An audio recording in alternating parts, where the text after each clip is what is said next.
Hello and welcome to the Sensibly Speaking podcast. This is Chris Shelton, the critical thinker at large. And this show is coming to you on iTunes, Stitcher, Google Play, as well as with video here on YouTube, which is where I think most of you folks watch this thing. And I want to put in a plug straight away to be sure to share the awesomeness with your friends and family and get links out there all over the place, because I want to get the Sensibly Speaking podcast more widely distributed, and you guys are my distribution factory. So make that happen. All right. Now, this week we have a special guest. Her name is Sarah Paquette.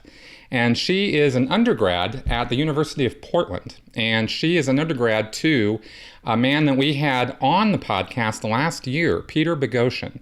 And I am really impressed by Peter and his work. He is a professor of philosophy and critical thinking. And he has written a book called A Manual for Creating Atheists. And we talked about that book, and then we, of course, digressed into talking about Scientology last year when he was on the show, because he found out I used to be in Scientology, which is not according to the game plan we had for that show. But as a result of that, I actually got to contribute to an app that he was putting together called Atheos. And that app is now done, and it has been released. It's available for download, and we're going to be talking about that app with Sarah, because she also was instrumental in the work done to put that app together.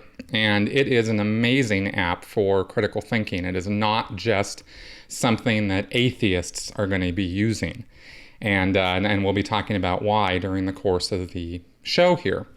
But first, I wanted to put this whole interview into context and talk again about, the aftermath of our election. And now that we have President Trump and the rest of that company in the White House, the transition team moving forward.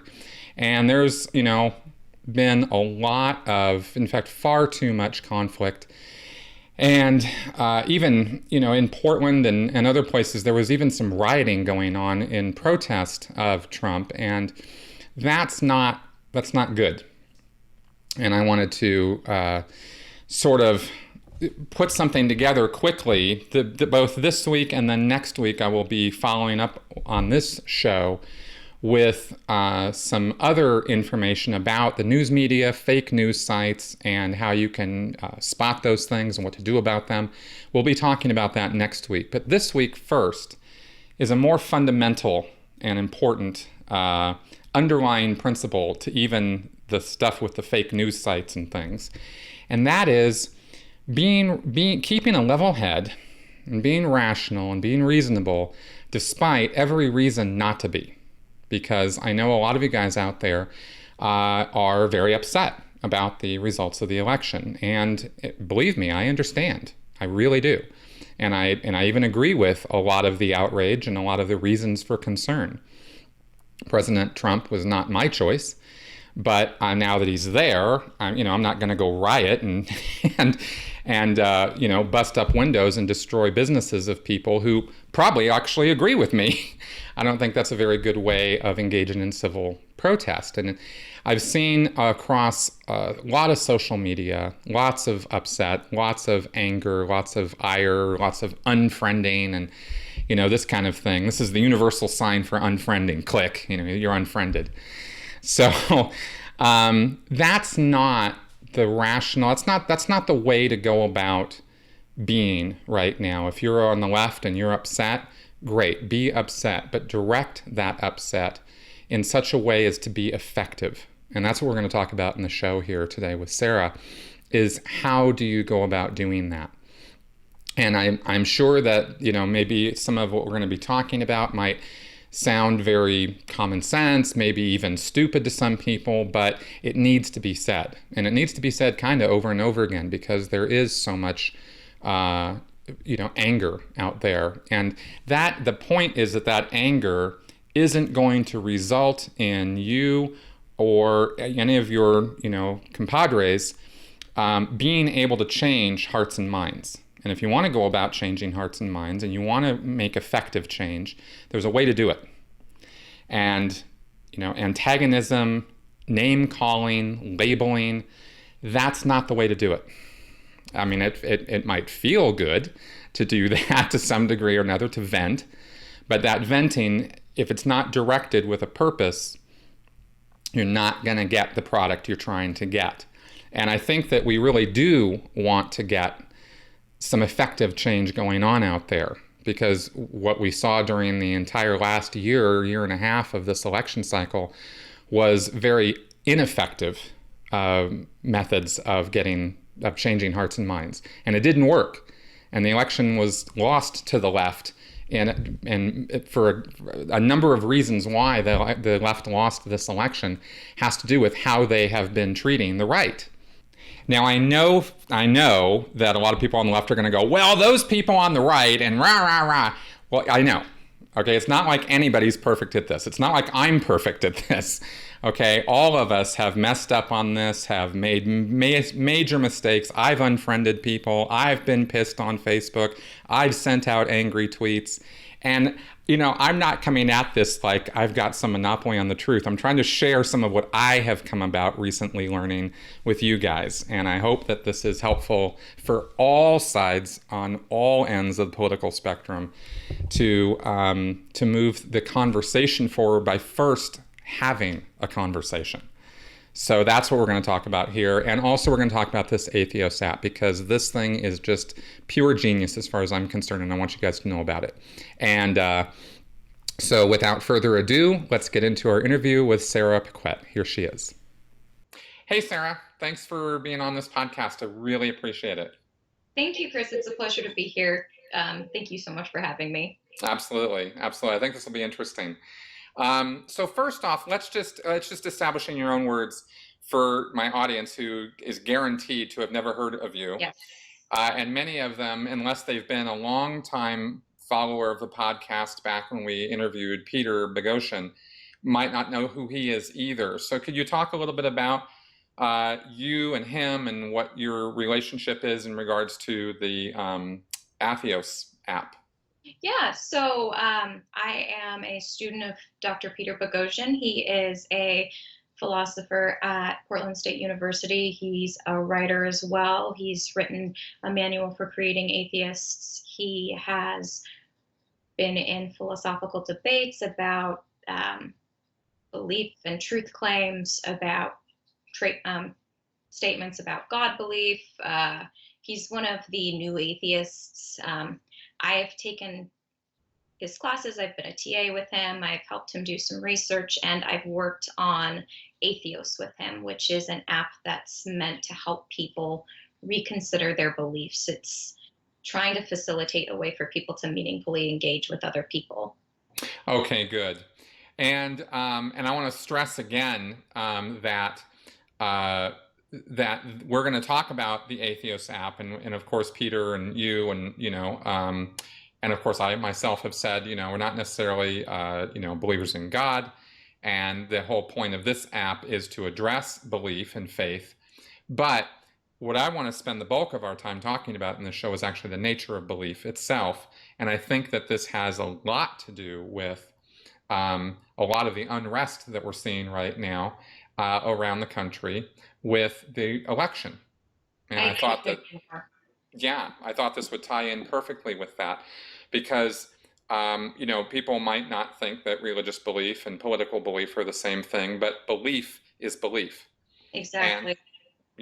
And I think that people have very, very strongly held beliefs in the left or the right, and some of those might even be considered, in a way, faith-based beliefs, because they're not necessarily well-grounded for everybody. Now, I know some people have very rational reasons why they think what they think politically, but some people just sort of take it on faith that this is how it's been, this is how it's supposed to be, and so this is how I'm going to, direct my political beliefs.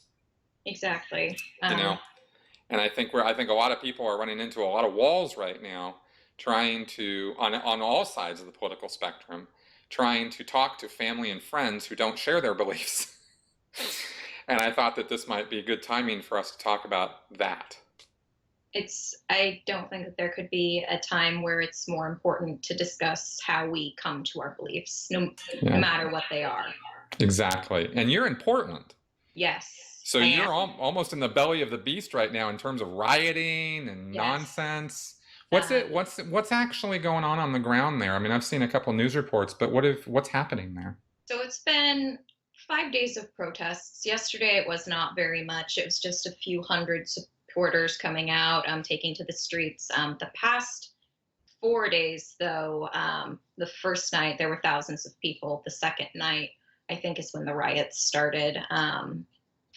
People taking to the streets downtown, people going to the Pearl, breaking in windows of local shops, of people who, if I were to warrant a guess, already believed what the people who were rioting believed. Hmm. Yeah, And it's not like they're selectively targeting exactly, conservative owning, no, they stores or selected something. the Pearl intentionally because I believe they were chanting that they were going to get the rich people. Um, but the Pearl is still a relatively liberal neighborhood in a liberal city. Right. Yeah, I've been to Portland many times, and I have always called it the hippie capital of Yeah. of the U.S. I mean, I've just never seen anywhere that's been so liberal minded, right out in the street. You walk around and you're just like, wow, this place is really. I couldn't believe that pot wasn't legal there already. I'm in Colorado, and it's like, how did we beat Oregon to this? Oh, I know. So No, we're yeah, caught up. yeah. Yeah, pretty crazy. But this is not, I don't want to at any point along the line in the show here seem to state or infer or imply that I'm down on the left or I'm down on the right. That's not what this is about. I want to talk about the fact that both sides have like confusions and difficulties with how to deal with each other, Exactly. you know? They have intrinsically opposed, it seems, ideas. And in trying to have a conversation or communicate about them, there's just nothing happening. It's just a failing of communication or even an attempt to in some cases, not all, Right. obviously. Right. Yeah, especially all over Facebook and stuff, which I think is more the haven of people who are left oriented than right. But there's anyway, it's just yeah, it's a madhouse on social media for sure. All right, well, let's talk about the nature of belief first off. Just sort of establish some ground rules or Yeah. ideas on this, right? So what can you tell me about belief in general and why people have such strong like gripping hold on these things? Why I must believe this, otherwise I'm going to die or something. Where does that come from? I think for a lot of people, their idea of self and morality is tied into these beliefs. A lot of people take these beliefs to be identifiers of their virtue as people. Um, Mm, so if you, for instance, let's play the devil's advocate, you believe that abortion is murder. You hold this in your heart that this is a negative action and you want to prevent this because your goal is to help as many people as you can to not be committing this egregious act. You want to help other people. So I feel like a lot of people make a mistake of thinking that their belief is innately true because they have an emotional connection to it and that it must be true for everyone. okay. That's a fact. And that last bit I think is very, very important, right? The idea that, well, it must be true for everyone because I believe it, and therefore you're supposed to believe it too. And if you don't, it's a failing on your part. Right. There's something wrong with you, in other words, either morally or intellectually or, psychologically or something. Exactly. Yeah, it's like it's very, very close to us, our beliefs. So then that, of course, is the challenge when it comes to trying to change somebody else's beliefs. right? Yeah. And I'd like to spend a little bit of time talking about how and why name calling and antagonism and, overt, like, you're just wrong, and why can't you see that, you idiot, right? Why does that not work when it comes to engaging with somebody who has different beliefs from yours? There are a number of reasons why it doesn't work. We have the backfire effect, which is if you're just told you're wrong, if you have like truth bombs thrown at you, you're going to hang back and you're going to cling tighter to your belief. Mm-hmm. So, with just facts, if someone just gives you facts, you will hold to your belief. If someone attacks your character, you will also backpedal. Nobody has ever changed their mind just because someone tells them they're stupid or wrong. In fact, they will become more defensive of those beliefs. Right. Why do you think that is? What's the mechanism there? I personally think people want to believe they're moral. People want to believe that they're ethical.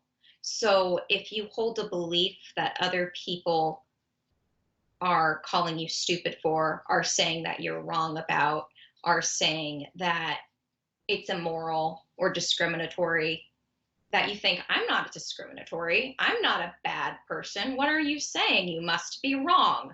Mm-hmm. So it becomes an immediate defense. For sure. And it seems to me that one of the biggest mistakes that's made, and I see this, frankly, I see this on the left more than I see it on the right. Although I will absolutely say right now, before I even go any further, of course, we all do this. We all do this. Mm-hmm. I mean, I've sure as hell done it way too many times, right?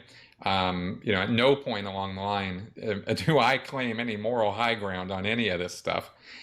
But it seems that the name calling specifically, especially on this Trump thing, well, they're racist, they're bigots, they're this, like it's an assumption of an entire class of people. While of course there are some who voted for Trump who were racists or who were bigots. Mm-hmm. Because those people exist in the world and they go to the polls and they vote. I mean, of course, some people were, and the label would fit for some of them, mm-hmm. right? But there's this like backlash of everyone is a racist or a bigot.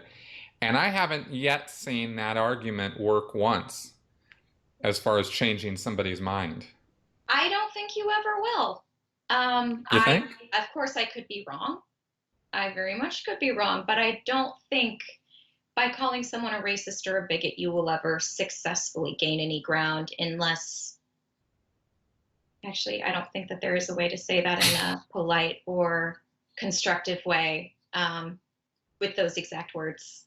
I'm like, yeah. Well, you said it constructively and politely and you hoped to engage them, but you just, I don't think that it's the best way of engaging someone if you truly hope to make a positive change or a change or even help them question their own belief. That's right. That's right. And there's such a sense of outrage amongst, people on the left about this thing, right? Like, oh my God, how could you? And I think that actually demonstrates one of the reasons, not to get into a whole big political discourse, but I think it's one of the reasons they lost. Yeah, it definitely is. So when you look at the statistics of who voted, only half of the population that could even vote voted. Mm-hmm. And then out of it, they were divided in half on who they wanted. And when people were talking to a lot of people who voted for Trump, they specifically said they were tired of like PC culture. They were tired of virtue signaling. They were tired of being told what was appropriate to express themselves. Right. Exactly. And so there was a backlash against that. And these people would have voted for, these are people who voted for Obama. These are people who are liberal in most senses of the word. It's just an immediate backlash from demand traits. Well, exactly. And now, what do you think will happen? I'm curious about what you think personally from your education and experience. with, everything that we're talking about from your studies and with the and with Peter. What do you think's going to happen with the left? Do you think they're going to wise up that they actually had something to do with the election results, and it's not, or do you think it will be another 4 or 8 years of finger pointing? I certainly hope they do. In my own opinion, it's like I'm one of them. I'm one of you, I promise. And I feel the same way.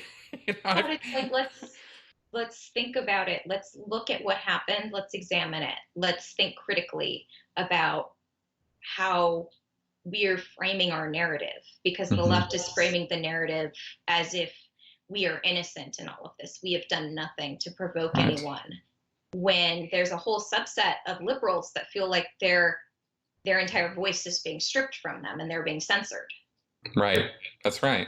Yeah, freedom of, censorship in the name of freedom of speech is not, that doesn't work.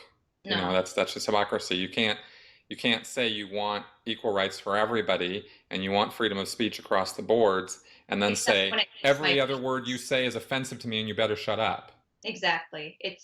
We can't put the clause unless it hurts my feelings, right. Because then no one would ever be able to speak. Exactly. So, okay. So now getting back to belief, because, all this behavior is founded on this, this utter certainty that they are right, that they are correct, that they're on the side of good, right? And both sides, of course, everybody lives their life with a narrative that they are the good guy. I think pretty much that's the way for most people. Yeah. Unless you've hit bottom, had some horrible thing happen to you, and then you're like reeling and spinning. But I don't think a lot of people are. It's tough to get there, Yeah. And I think one thing I wanted to mention before about the name calling thing real fast was I can't think of a faster way to piss somebody off than to mislabel them. Exactly. If somebody is a Oh, I said that's one way to escalate a negative conversation. Yeah, exactly. Because if you call somebody a racist and they're not a racist as far as they're concerned, you have not advanced that conversation one bit. You've effectively ended it. Exactly. It might make you feel better, but if the point of the conversation is to move something forward. Yeah, whoever you've been talking to, and you just called a racist, they've doxastically closed. They are not going to revise that belief epistemically, like the conversation is over. Exactly. So, how do you go about changing somebody's mind? Because that's really what this is all about, right? We've established people will hold on to their beliefs for tightly and as long as they can. If you are angry with them or antagonistic toward them or calling them names, you guarantee to shut the conversation down. So, good. So how do you do it? From what I've researched with Dr. Peter Boghossian, with my own research in school, I see that the way you want to go about, or ideally the way you have a conversation, is with gentle questioning, prompting, probing, asking questions that are difficult in a respectful way that helps the person rethink their own conclusions. You're not giving them the conclusion. You're helping to have them, I guess, cognitively work their way down from the way they formed that belief, and see on what grounds they even formed it, and whether or not it's relevant, whether or not it holds true. Good. That's a great summary. So sounds good, but I'm pissed at these guys. How are you supposed to how are you supposed to get past that? How are you supposed to, I was having a conversation with a friend today, who's, a bit further left than I am. And she was like, yeah, but I'm just a rage monster right now and I can't, rah. And I was like, I finally said to her, well, look, when it comes to Scientology, I'm still pissed, right? But I that has never gone away, right? The things that they did to me and the things that I was involved in and the things that I did as well to others under, false assumptions on my part that things were true that were not in fact true, that caused me to do things that were harmful and destructive to others. I mean, I'm mad about that.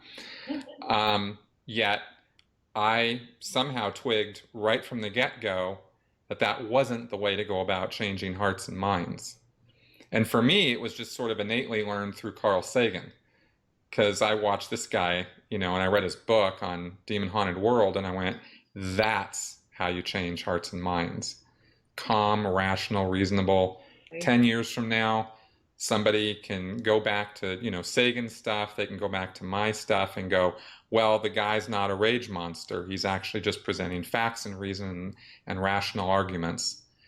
And I think you gain more respect with that, and less antagonism back when you're that way. That's what I found. Yeah.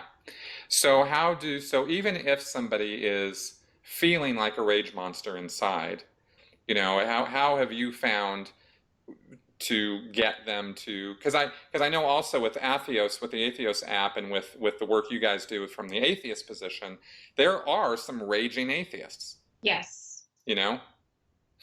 But the important thing about the app is that it actually reinforces the positive behavior in the person who's simulating a conversation. So it kind of coaches you to be polite. It coaches you to be humble. And I feel like for the instances where you're filled with rage, where you're angry, where you're hurt, where you feel vulnerable, it's important to remember what you're doing it for. What do you want to actually accomplish? Do you want to sit around feeling angry, or do you want to try to fix what you're angry about? Right. And that's probably the very first question a person needs to ask themselves when they're going to go interact with other people, is what goal do they have in mind? If they truly, truly want to do anything other than rage at other people, then it would seem to me it would behoove them to chill, count to 10, take a deep breath, and get themselves sort of squared away, because that all that raging isn't, doesn't work so good. So I think that question of what do I want to accomplish is a very important question for a person to answer for themselves in going into this, I suppose, right? If you want to just be a rage monster and just then do it. Rage then on. Fine, go do it. Your feels and rage on. Go on Facebook. Share some articles. Yeah. Use like the angry emoji to react to everything. Right. If that's what you want to do. Right. But if you want to make a change, if you see the schism in not just political groups, but socioeconomic status, in just fundamental belief systems, if you want to repair that schism and move forward progressively, you got to put the rage monster away, and you have to treat people with respect and kindness. It's hard, but if you want to be affecting the change that you want to see, you have to model appropriate behavior. Yeah, exactly. In other words, be a good example. Exactly. Right. It's really hard to fight hypocrisy when you're being a hypocrite. Exactly. When my argument is based on how I'm currently feeling right now, and how I'm currently feeling is mad, I'm probably not going to have the most articulate argument, the most cogent argument. It's just not going to end well. Right. Yeah. It doesn't start well. It's not good in the middle, and it doesn't end well. Thinking about it afterwards. Right. Right. And all of this applies online. It applies in person. I mean, this is universal. Exactly. What we're talking about, right? Online, in fact, probably even more so, because people feel like they have the sensor off or the brakes off even more when it's anonymous, or when it's long distance, or when it's somebody they don't know, sort of thing. Exactly. And if they feel that that person that they're talking to is just a representation of ideas they disagree with, they're more free to just take the punches they want to take. But if you're calm and rational in your response, you can usually hash it out. You can usually figure out that they're not actually mad about you. They're mad about something externally, and you guys can try to work it out. That's right. That's right. And it's always, it has to be, and maybe this is another question a person needs to ask themselves going into something like this, or if they're going to go into something like this, which is, am I mad at a general class of thing, or am I mad at a specific individual, or am I reacting against a specific individual? Because then, you might be able to direct or focus yourself a little bit better if you realize that the person, that you might end up in front of isn't necessarily the person that you're mad at, or that caused you to have the reactions and emotions and feelings that you're having. Right? It goes back to the rioting in Portland and the Pearl, the smashing of windows of people who agree with them. Right, because they're out your anger effectively. Are you making the point you think you're making? Right. It'd be better if they would just burn Trump in effigy and get it over with. I'd rather see them doing that and directing their anger and ire, which they have toward Trump and toward people like him, by doing that than destroying the property of people who actually agree with them. Yeah. But that mob mentality takes over, and it's just pack herd mentality. That's another thing I've noticed is there is a huge group mentality happening here. It's you agree with us or you are against us. There is no middle ground. It's black or white. Yes, black and white. And if you're anywhere in the middle, you belong over on the other side, because obviously you aren't with me. Right. And I will just mention right now, as I have every time black and white thinking comes up on my channel, that is cult thinking. That is what that is. Sorry, folks, but it is. You are not absolutely right, and you are also never absolutely wrong. That those positions don't exist. Everything that we have in our lives, especially political opinions, are shades of gray at best. So, yeah. After these messages, we'll be right back. Hey everyone, we're just going to take a little break from our interview so that I can ruthlessly and shamelessly plug my merchandise.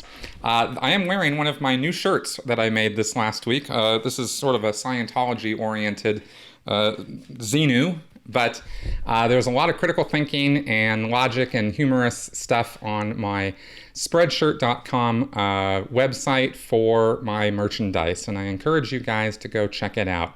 The link is below. It is shop.spreadshirt.com/Chris Shelton, and your purchase of things on my merchandise, whether it is cups or shirts or hats or whatever, help this show, help my channel, and help enable me to continue producing this content that you guys love so much. So check it out. Again, the link is below, and also on the sensiblyspeaking.com website, there is a buy or purchase button that you can push and get taken to that spreadshirt.com site. So check it out, and let's get back to the interview now. I wanted to also point out that, and I wanted to ask your opinion of this. I have found that in engaging with somebody of an opposing opinion, on that point of, who are you talking to, or why are you mad? You might also find that the same things apply to them. They're not mad at you. They're mad at some liberal who called, if you're a left-winger, let's say, because we're talking a lot about left-wing here, everything we're talking about applies just as much to anybody on the right, okay? So, for example, I could be a right-winger who's elated that Trump has just been elected, and now I'm going to turn about as fair play on all those left-wing nut jobs who have, ridiculed me for the last 8 years and called me names and said I'm of this and said I'm of that and told me to shut up and all that. Well, they're raging against people that they've experienced do that to them. And then you come on, and I have found a couple times now, as just, it wasn't totally a social experiment. I was actually trying to mend fences, but I was trying sort of an experimental way to do it. And I found that apologizing for the behavior of others that they might have experienced in the past and saying, that's not me. I'm sorry that you experienced name calling from the left. That was really uncool. Yeah. Right?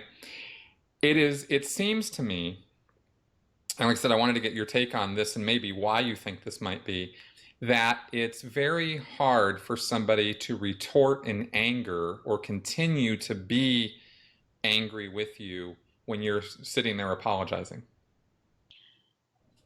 I've noticed that too. The feelings people are feeling regarding, elitism, I guess. I can't think of a different way of saying it. They're real.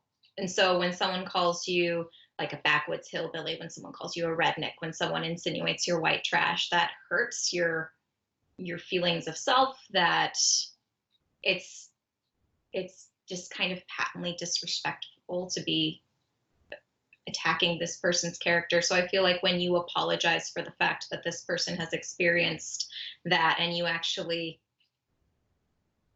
I guess, take ownership that it's not just something they've imagined, and that their experiences are real, and that their feelings actually matter, and that they are a player in this game. They're not just pushed off to the fringe the way they've been made to feel, that can help bring the conversation back on track and rein negativity and anger back in, because they've just understood cognitively, they've gone through a process of being told that, yeah, this did happen, and your reaction feeling hurt is justified if someone attacked you in this negative way.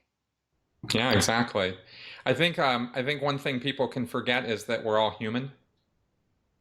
And so they, think to themselves that they're being logical and rational when they're like, well, why is this person thinking this? Or why is this person saying this? Or why is this person? Well, it could very well be that it's just that they're being emotional. Yeah. Because that's what humans are. We're definitely emotional first. Yeah. And it could just be that that's all that's going on. They don't really have a rational, logical, reasonable, fact-based, evidence-based idea behind how they're feeling or their viewpoint or why they voted the way they did. It's just because we're human first, and you have to grant them that they're human and that they do have what we were just talking about, the feelings and emotions and upsets. And you have to deal with those upsets before you can start addressing them on a logical plane. You have to calm that emotional rage or that emotional plane first. And it's hard. I'm not pretending that all of this is real super easy. No, it's really hard. It is super hard. In fact, for some people, this is the hardest thing they'll ever do if they can get themselves to do it at all, But we're never, I want to talk about this because I think that we're never going to move forward out of this divisiveness that we all hate. I don't think any of us like the divisiveness. I think it was, 70 or 80% of people, when they had exit polling, said they just wanted it to be over. Because they don't want the divisions.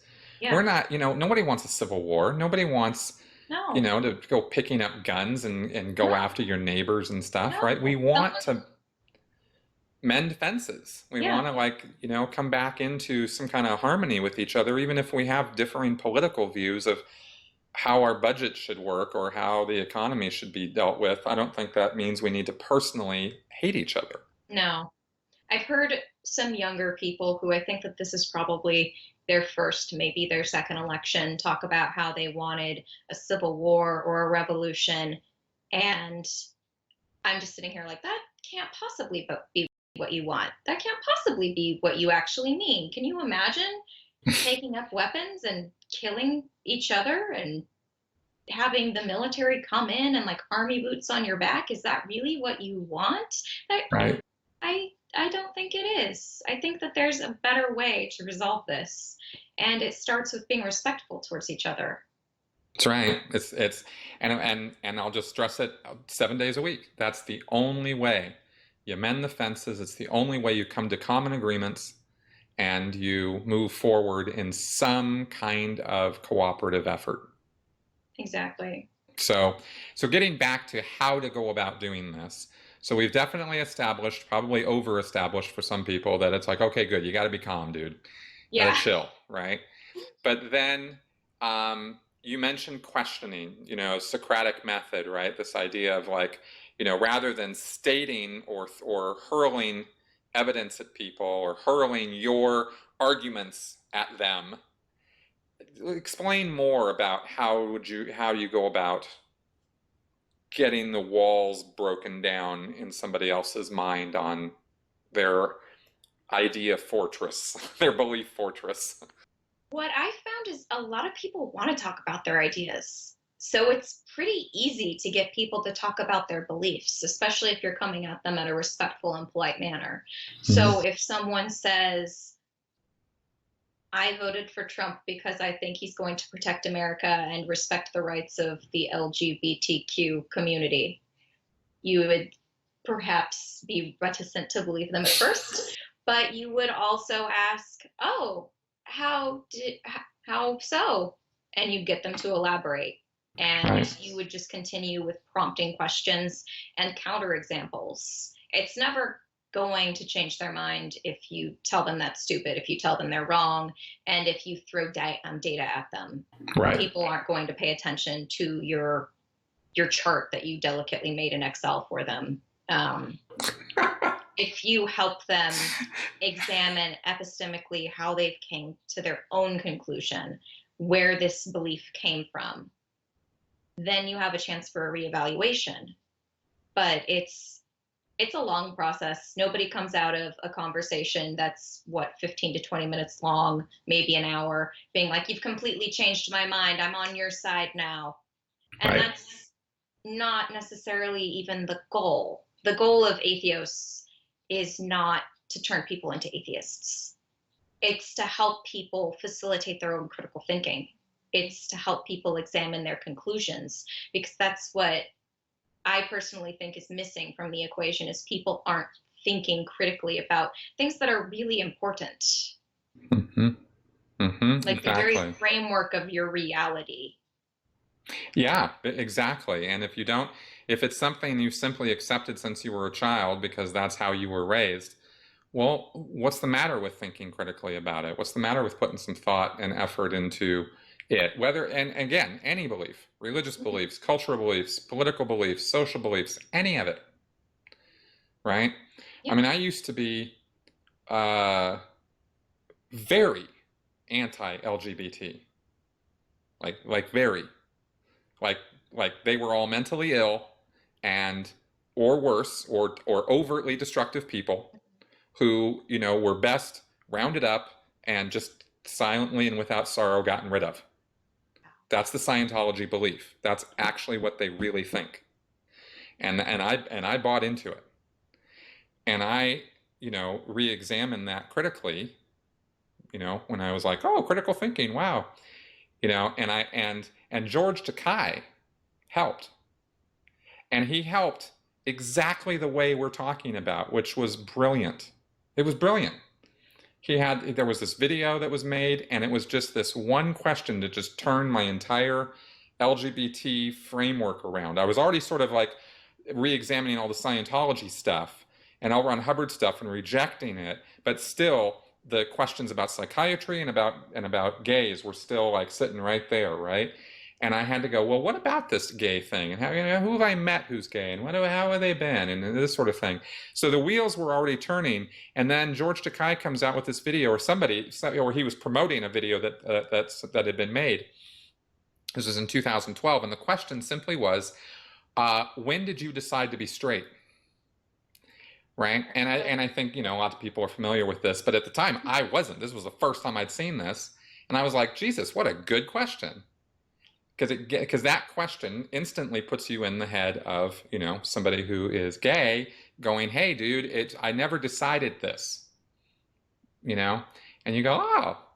So again, a question had more power than beating me over the head with facts and figures and evidence, and this is how it is, and it's not a decision, because I would have still questioned that, but that one thing about how it's present in all biological mammals and all of this stuff, but none of that had convinced me. No, I was hearing that all the way back in high school from friends who were gay, and it still didn't. And I still went along with this. I chose the Scientology beliefs. I was like, yeah, no, they're just full of shit. No way, But then, you start cogitating on it, and then somebody is presenting you with some questioning, not more let me hit you over the head with facts that you don't know because you're just too stupid. Exactly. It's like, let me give you the truth. No. Right. No, it's not going to work. Right. When you're re-examining your own beliefs, when someone asks you a question like, when did you decide to be straight? It forces you, like you said, into the head of someone who's constantly being asked, when did you decide to be gay? And you're like, oh, I've never actually decided to be straight. It's just who I am. Exactly. And that little seed, it just, within a week, all of it was just gone, all of it, just all the anti-LGBT stuff was just totally out of my head. And, and I've been pretty proactive on this channel about, saying that I'm definitely like for equal rights for everybody, very, very, very much, including the, LGBT community. But that's just an example. I'm just giving one little example. I'm not trying to go off on some rant about LGBT. I'm trying to just use that as an example of how a question had more power for something that I'd been thinking for decades than any amount of raw facts and information that you could throw at me.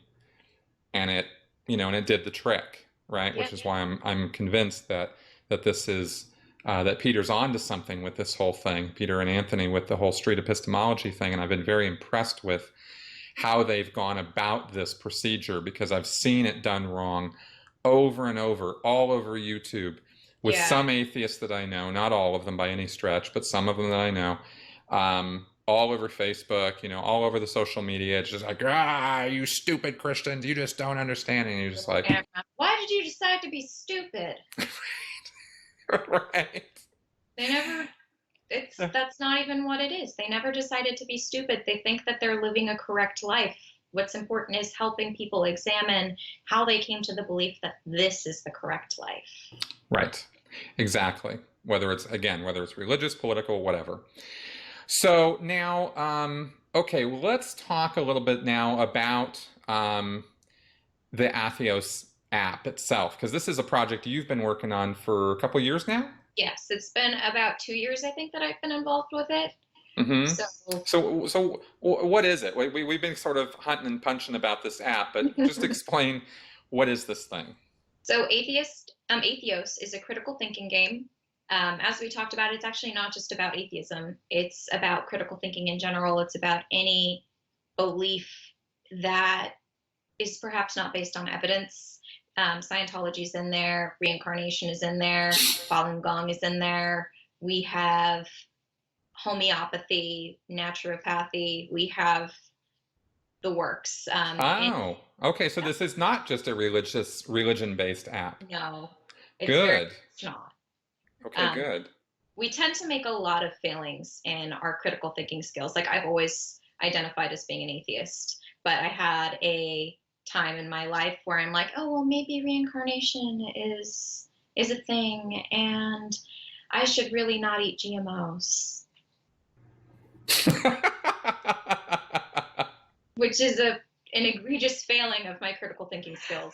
I own it. I did it. I had an epistemic failure. We all do. And that's why it's important to include them, why it's important to include things like Reiki and acupuncture and GMOs, because people can be just as dogmatic about those beliefs. Yeah, it's a very interesting app. I downloaded it before the show, and I was playing around with it, and it's a series. It's all question based. It's all, here's a question, here's an idea, and then there's a sort of a multiple choice. There's like 4 answers for every question. It operates as quizzes. Mm-hmm. And I think further on you get into actual simulated dialogues where you pick the ideal answer. There are 2 ideal answers and 2 less ideal answers, like probably not what you want to say if you want to facilitate an effective conversation. And it gives you reasons for why an answer is ideal and why one is perhaps less ideal. We're not saying what's right or wrong. Like you said, if you want to go into a conversation and just be a little bit angry, then that's what you're doing. And you have to recognize that that's not going to have the effect that you want it to have. Exactly. I found it to be very accurate from my experience.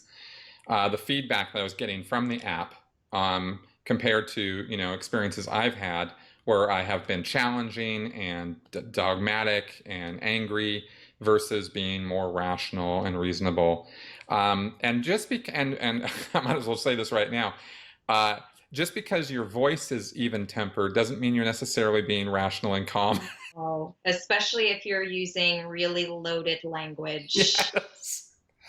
Yeah, it's not just about not sounding hostile. Like this doesn't mean that you're being polite to the other person. Right. So yeah, it's not just about keeping the volume down. It's about really engaging. Exactly. It's about a meaningful exchange. It's about actually trying to cause a shift in, I guess, cognition. It's not just, well, I'm going to talk politely to you so that you think I'm being nice, but then when you later reflect on my words, you realize I was kind of belittling you. Right. Exactly. Or ridiculing, or, subtly throwing barbs at you, wondering if you would notice or not. That's not how to go about it. It's I actually, the analogy I make to it is really that there's a belief fortress. It's like walls, big thick walls, and you're going to get through those walls with questions, not direct frontal assaults. Mm-hmm. Or your direct frontal assault is questions, not statements. And it's getting the person to really tear down their own walls. Exactly. The goal, I think, is actually just to have them open the door for you, and then you just walk right in. Beautiful. That's right. That's right. Because then because again, with that analogy, then you don't have to tear down the walls. They've invited you in. So, how do you expect to get into somebody's, most inner sanctum sanctorium? You're not going to do that with, they're not going to let you in. So, so we have this app, and I was surprised to hear, after the podcast that we did with Peter, where he found out I was a Scientologist all those months ago, he wanted me to contribute to the app, and I gave him some information, and I didn't do as much as I might have wanted to just because of time constraints, but I did write some stuff for him, and apparently it made it into the app. It did. We have an essay. Another thing is we're continually working on developing more content, so I'm sure if you wanted to add more information or contribute more, we would be pleased to oblige. Well, I might just do that. I think that would be helpful if I could contribute in any way because Scientology is one of the subjects that's taken up with real. I saw, for what I saw of it, there were definitely statements made there that Scientologists make. Yeah. And then, how would you deal with these statements? There are different subjects as well within it. We have Scientology, we have creationism, we have why evolution is false, these sorts of things. We also have my belief is true for me. We have benefits arguments, and we also go over fallacies. So there's a huge section of the app dedicated to argumentative fallacies that we commonly make: straw men, ad hominem attacks, cherry picking our data. And like I said, the app tries to make the user focus on their own methodology first. It's about honing your own ability to have these conversations with people. and Nice. us to be more polite and humble. That's a thing. It's a thing, and I know for a fact that it affects how people react to you, Yeah. you know. I've been that jerk in an argument that's just like, why do you believe that women are people too, or whatever I'm yelling about at the moment. And I've never changed someone's mind that way. If anything, I feel like I've convinced them they're right. Mm-hmm. That's right. That's right. Because look at how you're reacting to the truth of their argument. Exactly. You're just weak. You can't even deal with it. my delicate lady brain. Yes, you're such a delicate snowflake. Yes. All right, cool. So that app is now available, yeah? Yes. The first 2 levels are free. The premium content is an additional $4.99, I believe. 10 levels altogether. There are essays. There are contributor essays, like from you. Yeah, that's how you get to see my stuff. Exactly. We also have an entire suggested reading material list of, including belief formation books. We have books by Phil Zuckerman. We have books by Harris Krauss, just like links to videos and podcasts, essays online. We have, I think, a link even to the Delphi report, just so people can examine argumentative standards from the Delphi's standards. Wow, what? Explain a little bit more about that. I don't think too many people know what that is. Oh, so I think the Delphi Association has like a list of positive behaviors. I'm pretty sure. Oh. Am I saying this correctly? I know that I have it downloaded about 3 times on my phone. Oh, wow. Cool. No, this is really good because we're talking about a critical thinking app. Mm-hmm. It's like, hey, critical thinking, there's an app for it.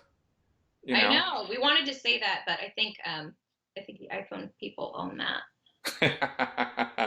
Well, it's true. There is an app for this. And like I said, I was very impressed just playing around with it before the show here. Oh, and full disclosure, nobody's paying me anything to talk about this app right now, just so you guys know. So that's not what prompted me to get into this whole thing.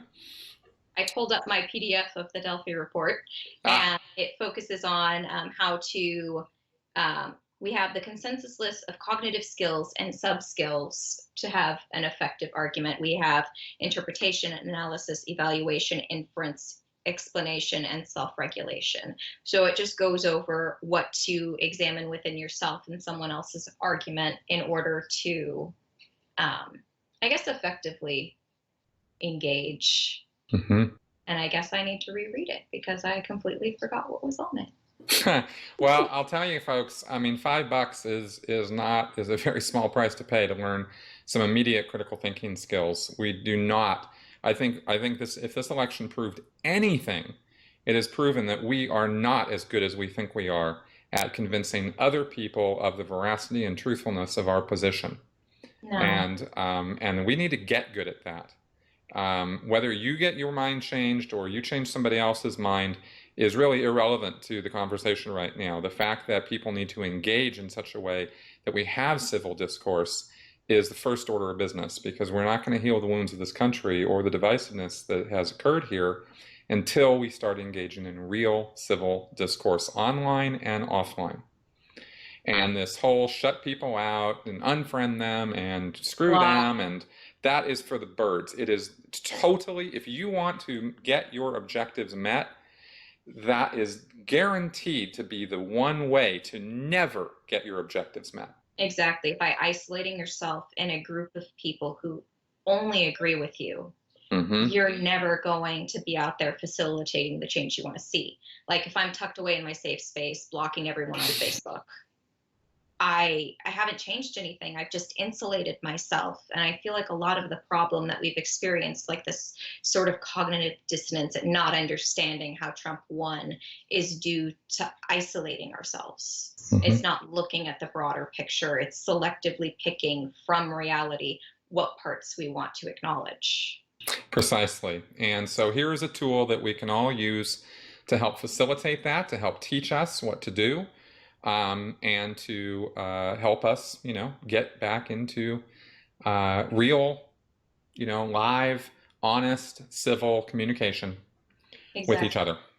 And if this app can do that, it will have done a far greater service than merely addressing, faith-based belief in God. Exactly. I would say that's almost I know it's not, but it really could be almost a side effect of this thing versus getting the critical thinking out there. So I think you guys have done an amazing job putting this thing together. So thank you so much for having me and for letting me talk about it and election stuff. Yeah, well, it just seemed relevant. It really is. Like I said, I think I've said it like 4 times. I can't think of a more relevant time for people to be examining their critical thinking skills about trying to identify how we've come to these really tightly held beliefs in ourselves. And then if we actually want to talk to people and try to elicit change, we need to be able to do that respectfully. That's right. Exactly. It has nothing to do with the rightness or wrongness of your beliefs. I probably should have led with this, but I'll end with it. Whether you're right or wrong has no bearing on any of what we've been talking about. None of this has been a criticism of your personal beliefs out there. That's not what this is. This is, how are you going to persuade others as to the rightness of your beliefs? Well, exactly. We've given you some methods to do that, and I really hope that this helps. Me too. I really hope people download. I hope that they stay reasonable, everybody. Stay reasonable, folks. All right. Well, thank you very much, Sarah. I really appreciate your time. Thank you. It's been a pleasure. And that was our interview with Sarah Paquette. I hope you guys enjoyed listening to that as much as I enjoyed doing it. And I hope that you got something out of it. If I can do anything at all to help calm some of the, frankly, irrationality that's going on out there right now, and help start conversations and help start moving the ball down the road toward effective and real change for all of us, then I will consider this a job well done. So you guys let me know in the comments section what you think of all of this. Am I going about this the right way? Is this helpful to you at all? What kind of troubles and problems have you guys been running into? And what do you think I might be able to do to help you out with this? Like I said, next week we're going to be addressing fake news sites and some of the nonsense that was going on during the election that has now become sort of its own hot topic on social media. I was interested to see that I'd posted about that, and then like a day or two later, suddenly there were all these articles and stuff about it. So I was slightly happy I was a day ahead of everybody else on it. But it is an important topic. And you guys out there, if we're going to call ourselves critical thinkers, then we need to apply that critical thinking to the sources of information that we're using. And we're going to go over that next week in some detail. And I'm going to try to give you guys some tips and advice on how to go about seeing whether something's reliable or not for you. So that's next week. Again, give me your comments and feedback, and please share links to this show all over the interwebs. Thanks a lot for coming around, and I'll see you next week. Bye-bye.